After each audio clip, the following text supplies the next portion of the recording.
Hello friends, இன்றைக்கி நம்ம என்ன பார்க்க போகிறோன்னா ராகி கூழ் எப்படி செய்யணும் அப்படின்றது தான் பார்க்க போகிறோம். வெயில் காலம் வந்துட்டாலே எல்லாருக்கும் முதல்ல ஞாபகம் வர்றது ராகி கூழ் தான். இதில் நம்ம உடம்புக்கு தேவையான நிறைய சத்துக்கள் இதில் இருக்குது. இந்த ராகி கூழ் சாப்பிட்றதுனால நம்மளுக்கு பசியும் அதிகமாக எடுக்காது. சரி வாங்க நம்ம இப்போ எப்படி செய்யலான்றதை பார்ப்போம். முதல்ல நாம் செய்ய வேண்டியது, நீங்கள் கூழ் செய்கிறீங்கன்னா அதுக்கு 5 மணி நேரத்திற்கு முன்னாடியே கேழ்வரகை தண்ணியில் ஊற்றி ஊற வச்சுருங்க. அதுக்கப்புறம் நம்ம பண்ண வேண்டியது, பச்சரிசியை ஊற வச்சுருங்க. நீங்கள் 2 கப் அளவுக்கு கேழ்வரகு எடுத்துருக்கீங்கன்னா அப்போ நீங்கள் 1 கப் அளவுக்கு பச்சரிசி எடுத்துக்கோங்க. கேழ்வரகும் அரிசியும் நல்லா ஊறிடுச்சு. நம்ம இப்போ செய்ய ஆரம்பிப்போம். முதல்ல ஒரு பாத்திரத்தில் தண்ணி எடுத்துக்கோங்க.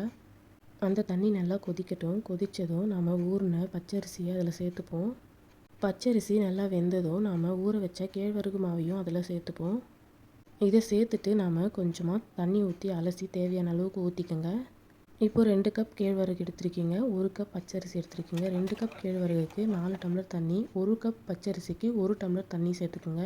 இதை நாம் நல்லா கைவிடாமல் கிளறிட்டே இருக்கணும். கேஸை சிம்மில் வச்சுட்டு நாம் கைவிடாமல் கிளறிட்டே இருக்கணும், இல்லைன்னா கட்டி கட்டியாக ஆகிடும்.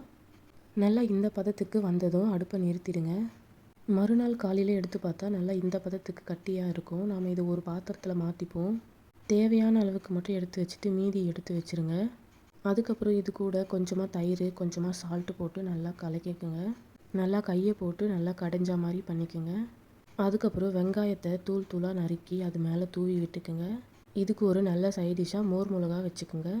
இப்போ நமக்கு வெயிலுக்கு ஏற்ற நல்ல ஒரு கூழ் தயாராகிடுச்சு. இந்த வீடியோ உங்களுக்கு பிடிச்சிருந்தால் லைக் பண்ணுங்கள், ஷேர் பண்ணுங்கள், சப்ஸ்கிரைப் பண்ணுங்கள். ஓகே பாய், நாளைக்கு பார்க்கலாம்.